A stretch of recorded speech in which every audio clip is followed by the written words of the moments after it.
Welcome to What Ifs, where we twist history with mind-bending what ifs. Today's question isn't about sci-fi, it's about memory, grief, and the stories children invent to survive. What if E.T. was never an alien, but a memory that was implanted to hide something worse?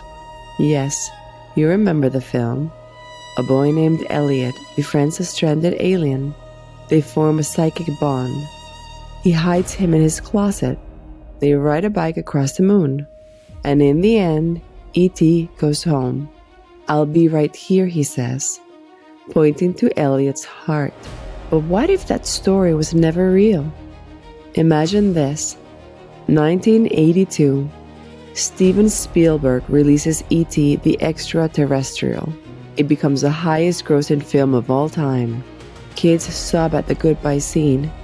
Millions believe in gentle aliens, but behind the scenes, something strange happens.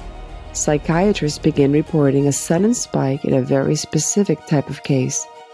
Children between 6 and 10, all claiming they once hosted an alien in their house, describing identical details: the glowing finger, the speak and spell code, the forest chase, the bike flight, even though they've never seen the movie.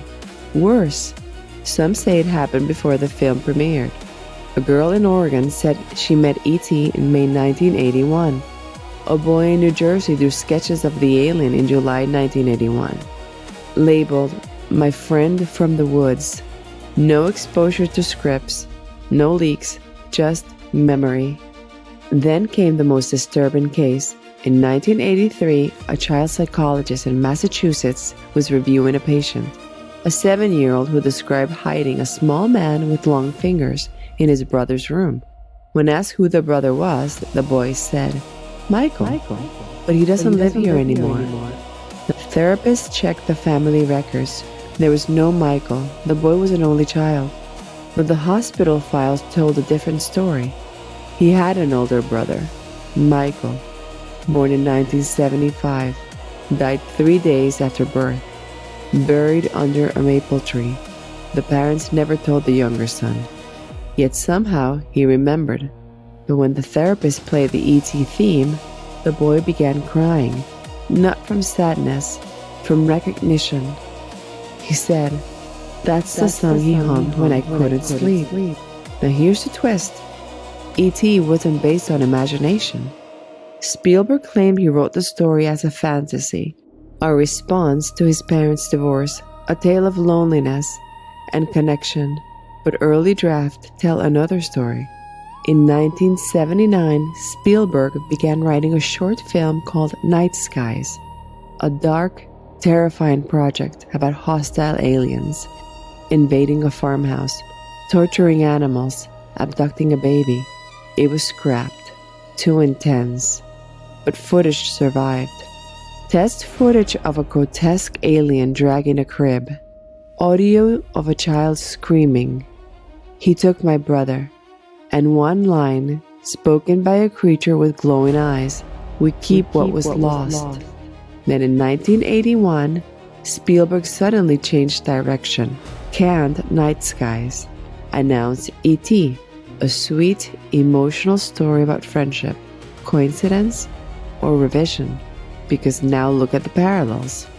Both stories involve a young boy, an older brother who vanished, and a visitor from the sky. In Night Skies, the alien takes the infant. In E.T., the alien replaces him. In Night Skies, the creature speaks through electronics. In E.T., so does the boy. In Night Skies, the alien leaves behind a single flower. In E.T., the same thing happens. But what if E.T. wasn't a rewrite of a horror film, but a cover-up, a narrative so warm, so comforting, it could overwrite trauma? And what if, when Spielberg started asking families for input, sending out surveys about childhood loneliness, he didn't just gather information, he implanted the memory through suggestion, through music, through the film itself. Because here's the final layer. After E.T. release, hundreds of children began drawing the same image, a tall, thin figure with long fingers, standing at the foot of their bed. Not scary, not kind, just watching.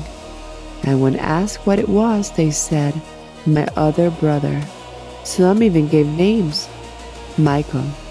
And in 1997, a box was found in a storage unit Spielberg had abandoned. Inside, hundreds of letters from parents, all saying the same thing. Our child says E.T. came to them before the movie. They don't know how they know. None were answered. So what do you think? Was E.T. a beautiful fairy tale or a collective memory transplant designed to heal grief by giving every lonely child a brother who never died?